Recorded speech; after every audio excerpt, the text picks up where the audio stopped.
What if I told you there's a secret script about one of the most powerful men in the world, and it somehow involves Johnny Depp, Al Pacino, and this mysterious guy named Riccardo? I know, sounds like the setup for a Netflix thriller, right? But this story?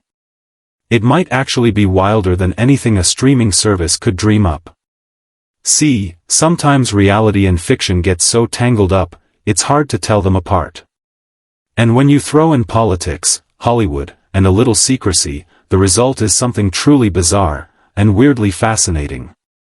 Let me ask you something. Have you ever felt like politics and movies are kind of the same thing?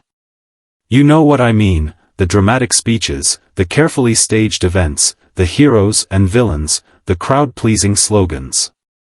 At some point, it stops feeling like leadership and starts looking like theater. And maybe, it always was. That's exactly where this story begins. Today we're diving into something that people are calling Modi's script. A project surrounded by whispers, rumors, and more questions than answers. It's got A-list names attached, supposedly. It's got layers of mystery. And it might just be one of the most creative political commentaries of our time, if it even exists. But here's the weird part, it's not just the subject that's powerful. It's the people involved. We're talking about Al Pacino, Johnny Depp, and this totally unknown figure named Riccardo. Or maybe he's not unknown. Maybe he's just hiding in plain sight. Whatever the truth is, there's something undeniably compelling about this entire thing. It draws you in like a puzzle you need to solve. So here's what we're going to do. We're going to try and break it down. We'll talk about what this script might be, who's said to be in it, what roles they're playing, and most importantly, what it could all mean.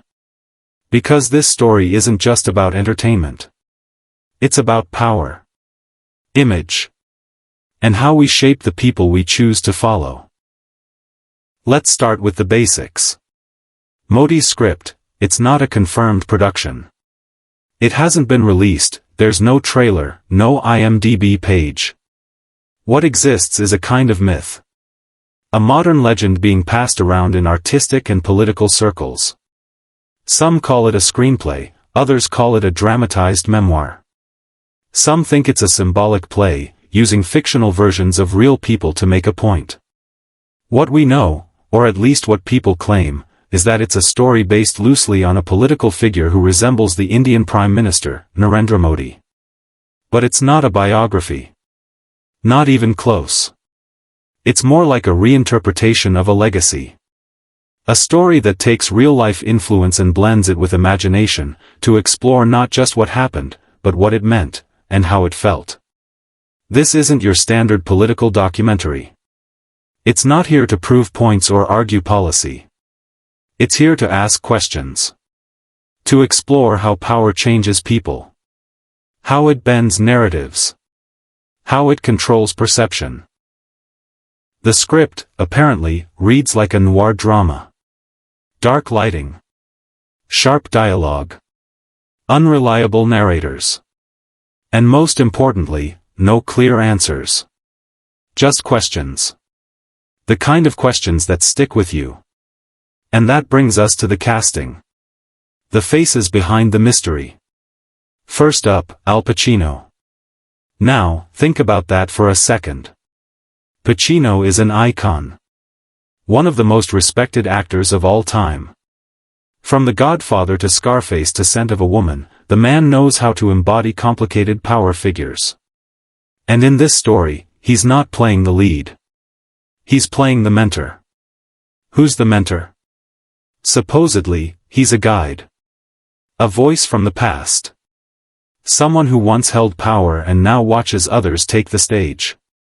He offers advice. Warnings. But there's always this question, does he truly want to help?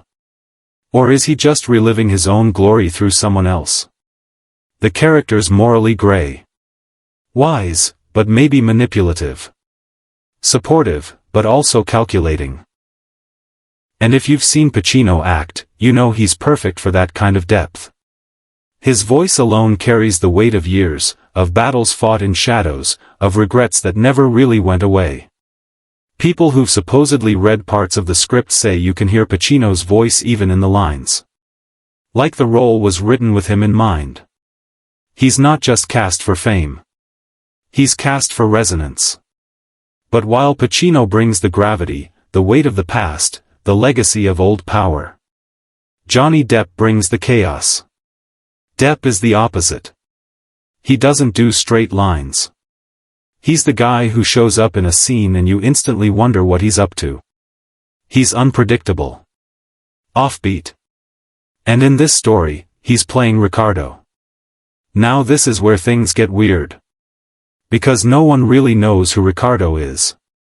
In the story, Riccardo is the narrator. But also maybe a side character. Or maybe the writer. Some think he's a journalist. Others think he's a disillusioned follower. Some even say he's a projection of the main character's subconscious. Or get this, some say Riccardo isn't real at all. Not in the world of the story, and not in real life either. He might just be a symbol. A voice of conscience. A clever trick to keep the audience on edge. Every time Riccardo speaks, you're forced to ask, am I supposed to trust this? Is this truth? Or just a point of view? And that, honestly, is where Depp shines. He knows how to play characters with hidden layers. He's built his career on performances where you're never quite sure what's real and what's performance. He turns Riccardo into a mirror, reflecting the audience's own doubts back at them. Some people believe Riccardo is the key to understanding the whole story. That if you decode his lines, his actions, you unlock what the script is really trying to say. But outside the story, who is Riccardo? That's a mystery too. There's speculation he's the pseudonym of the real writer. Maybe someone close to the political world who didn't want to be seen. Maybe an artist who's been working underground for years. Or maybe, it's just a made-up name to keep people guessing. And guess what? It's working. People are obsessed. They're breaking down leaked pages, analyzing symbolism, reading between the lines. There are message boards filled with theories. Fans are trying to match Riccardo's voice to real-world figures. One theory even suggests that Riccardo is meant to represent all of us. The viewer. The citizen. The one watching from the sidelines, trying to figure out what's true in a world built on illusion. And just when you think you're close to solving it, boom. The next scene flips everything. So how do you even watch or read something like this? How do you make sense of a story that refuses to give you easy answers? You follow the structure. Look for the patterns. Characters in this kind of story aren't just characters. They're metaphors. They're symbols. The mentor might be a stand-in for old power. Riccardo might be truth. Or guilt. Or simply doubt. Scenes often mimic real-life moments, but with a twist. A televised speech that turns into a private confession. A public rally that feels like a theater play. These are moments designed to feel familiar, but also off. They make you question your memory of real events. And here's a little trick, pay attention to what's not being said. In good writing, silence is everything. A pause can speak louder than a monologue.